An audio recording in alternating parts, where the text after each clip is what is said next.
존경하고 사랑하는 우리 구독자 여러분 반갑습니다. 여러분의 천만 라디오 천회장입니다. 점심 맛있게 드셨나요?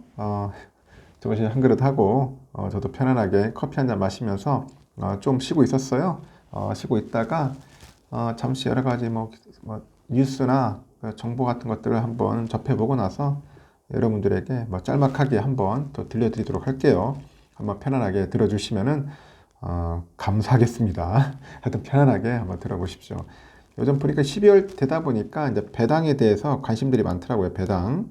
관심들이 많아가지고 제가 알려드리는 거니까 참고하시고, 저희 또 찐팬분들한테는 그 커뮤니티 게시판에 제가 올려놓습니다. 자료 같은 것들. 그렇죠. 우리 찐팬분들은 참고하셔서 보시면 됩니다. 이 멤버십 가입자분들이 한해서 그렇게 되니까 양해 부탁드릴게요. 지금 보니까 우리가 이런 게 있어요. 어떤 분은 11% 받는데 11% 정도, 나는 10%다. 어떤 분은 5%다. 그런 이야기들이 있어요. 달라. 그러니까 배당 투자를 하더라도 이제 배당률이 다 다르다 보니까 이제 배당금도 달라지겠죠. 그래서 다들 왜 그렇게 돼가는지를 한번 잘 판단을 해봐야 돼. 확인을 해봐야 할 필요성이 있어요. 특히 이제 찬바람이 불면은 사람들이 항상 그래. 배당 하던데 배당 주라고. 이제 연말 배당 시즌을 이제 앞두고 있다 보니까 이제 배당을 많이 주는 기업 쪽으로 이제 우리 개미들이 관심이 좀 많이 쏠린다는 겁니다. 우리 삼성전자도 배당을 주지만은 삼성전자보다도 배당을 더 많이 주는 기업들도 꽤 많아요. 그래서 요즘에는 하여튼 찬바람 부는 배당주. 틀린 말은 아닌데 11월 중순까지만 해도 이제 코스피의 그 상장 종목 중에 그 배당 수익률이 그 높은 상위 50개 종목으로 그 구성된 지수가 있는데 그 코스피 고배당 50의 상승률이 코스피나 코스닥보다 낮았어. 코스피보다 낮았어요. 일단은 그 고금리 기조로 5%가 넘는 정기예금 상품이 막 속속 등장을 했잖아요. 여기도 내년에 또 경기 침체 가능성 때문에 이 배당금이 줄어든다는 그 우려도 커지는 겁니다. 배당금이 줄어든다. 그런 우려감도 크다는 거죠. 그러고 보니까 최근 다시 또 배당주로 투자금이 몰리고 있다. 배당주로 투자금이 또 몰리고 있어요. 지난 한 달 고배당 50 상승률이 8.7%라는데 코스피는 5.9%, 코스닥 4.2%를 뛰어넘었어요. 그래서 배당 기준일이 이제 다가오다 보니 낙폭 과대주로 평가받는 이런 배당주의 매력이 다시 이제 주목받고 있는 모양인 것 같아요. 그럼 배당주가 뭐냐? 투자 전략을 어떻게 짜야 하냐? 그런 것들을 한번 고민해보고 생각해볼 시간인 것 같습니다. 일단은 그 배당금을 지급하는 회사 중에 높은 배당금을 지급하는 것으로 기대되는 상장주를 일컬어서 배당주라고 합니다. 보통 시가배당률이면 배당금이 배당 기준일 주가의 몇 %인지 나타내는 그런 수치인데 3% 이상이면은 시가배당률 3% 이상이면은 보통 배당주를 판단해요. 3% 넘다 그러면 배당주다 그렇게 판단을 하는 거고 5%가 넘는다. 5%면 고배당주라고 합니다. 고배당주라고 이렇게 보통 부른다는 거죠. 그럼 투자 방법은 어떠냐? 이 배당을 받을 수 있는 권리가 없어지는 날인 그 배당락일이 있어. 배당락일 전일까지 주식을 사야 돼. 배당락일까지. 우리 삼성전자 마찬가지잖아요. 배당락일까지 주식을 사야 하는데 이 상장 기업들은 사업 연도가 끝나면은 결산을 하고요. 이익이 남으면은 주주들한테 배당금을 주는데요.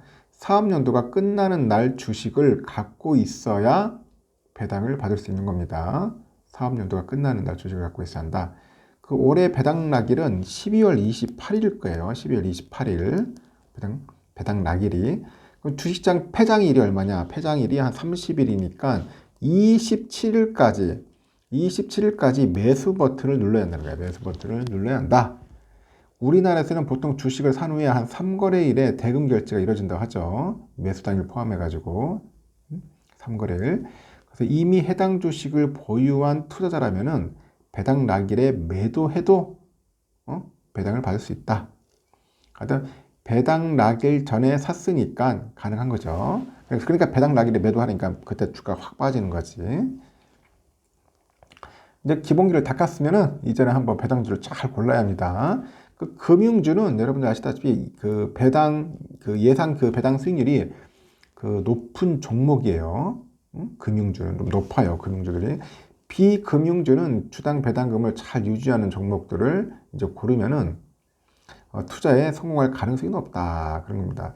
금융주들은 대부분 높아 보면은. 근데 비금융주 중에서 잘 골라야겠죠. 그래서 보니까 그 KB증권에서 이게 보여주는 것 같은데 첫 번째 금융에 딱 보니까 금융에는 뭐뭐 있느냐 뭐 기업은행 있어. 기업은행. 그리고 삼성카드 이런데 삼성화재 그리고 BNK 금융지주가 있죠. 우리금융지주. 이런 기업들이 좀 배당을 좀 세게 주는가 봐요. 이 비금융주에 쪽 보니까 LX 인터내셔널이 있네. LX 인터내셔널, HD 현대, KT, 그 GS건설, 영원무역홀딩스, SAMT, 애경케미컬 이런 기업들도 배당을 많이 주더라. 그래서 이제 대다수 증권사들도 거의 이렇게 유사한 기준으로 해가지고 배당주 추천을 많이 하는 것 같아요.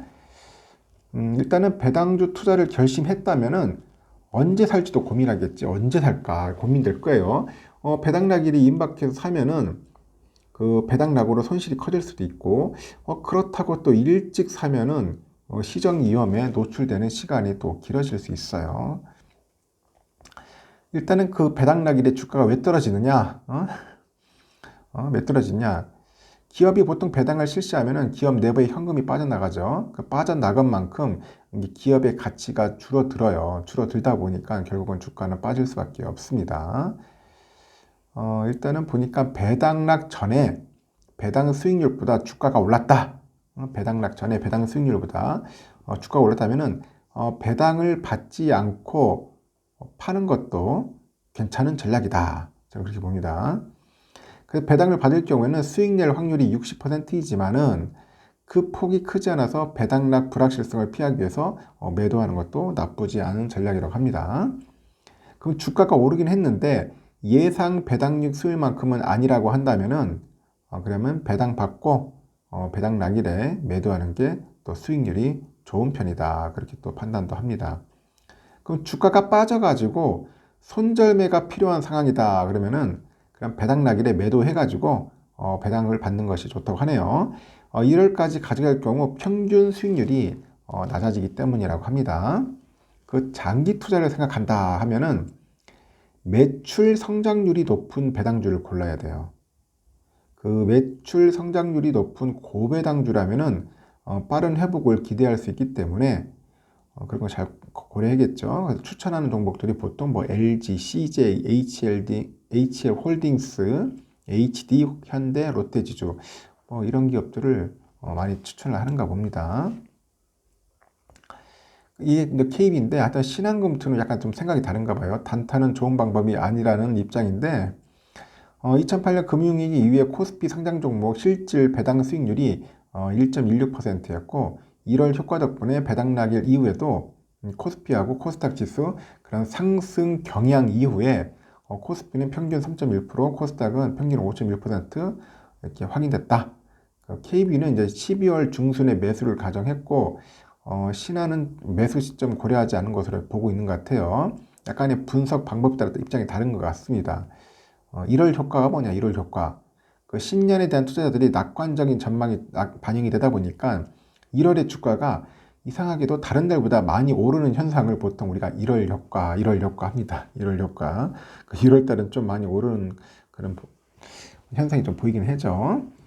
근데 일단은 뭐냐? 이제 배당을 받으면은 이제 문제는 뭐냐? 이거 세금을 내야 돼. 세금을. 15.4%의 이제 배당 소득세를 내야 한단 말이야.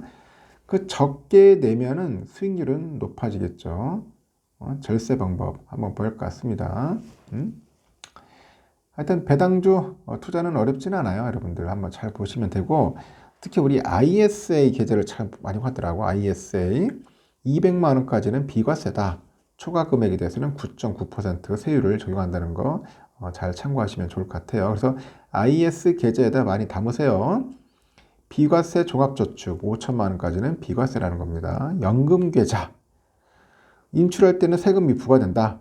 연금저축 가입자는 만 55세 이후에 연금을 수령할 수 있죠. 이때 3.3에서 5.5%의 그 저율의 세금이 이제 적용되는 겁니다. 그래서 IS하고 연금 계좌를 많이 활용을 합니다, 보통.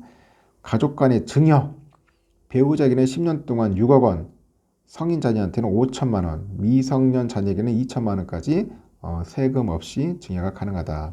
그래서 증여도 할 수 있으면 미리미리 해라. 미리미리 하면은 좀 좋지 않겠나 생각합니다.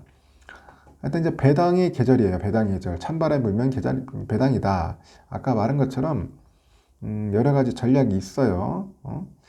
내가 봐서 이제 배당금을 좀 많이 받고 싶고 주가가 좀 오르다 싶으면은 그냥 끝까지 가는 거고, 아니다 배당 받고 나서 좀 더 떨어질 것 같다 하면 그때 배당 낙이래 그냥 곧바로 팔아치우는 그런 방법도 있을 테고, 여러 가지 방법이 있어요. 근데 배당주를 갖고 있다가 또 이런 게 있더라고. 또 배당주만큼 그 배당률만큼 이게 올라야 하는데 안 올라. 더 떨어지는 현상이 있어. 쫙 올라가는 게 아니라 막 배당은 막 5%인데 한 6%, 7%, 10%까지 빠져버리면 이게 꽝 되는 거냐. 그래서 그런 부분들을 좀 조심해야 한다는 겁니다. 그래서 어떤 분들은 그냥 배당 그 길까지 열심히 샀다 그날 파는 사람도 있어. 팔고 그냥 미련 없이 배당 필요 없습니다. 왜냐면 배당 낙일이 무섭거든. 배당 낙일 너무 많이 빠지니까 그냥 기준일까지 열심히 사가지고 그냥 팔아치우는 분들도 있다는 거죠. 하여튼 다양한 전략들이 있어요. 그래서 여러분들이 한번 고민도 해보고 여러 가지 생각할 시간을 한번 주는 겁니다. 혹시 배당에 관심이 많은 분들은 이것저것 생각해보면은 좋은 기회가 되지 않겠나 하는 생각이 드네요. 아까 제가 보여준 것처럼 한번 보세요. 뭐 금호건설, 뭐 효성, BNK 이런 데 높죠. 지금 배당 수익률이 7%대야. 우리금융도 7.6%고 LX 인터내셔널이 7.1%입니다. 삼성화재도 6.3. 이렇게 배당률이 높다 보니까 사람들이 이제 배당주로 투자를 하는 겁니다. 알겠죠? 여기까지 하겠습니다. 편안한 오후 시간 보내시길 바래요.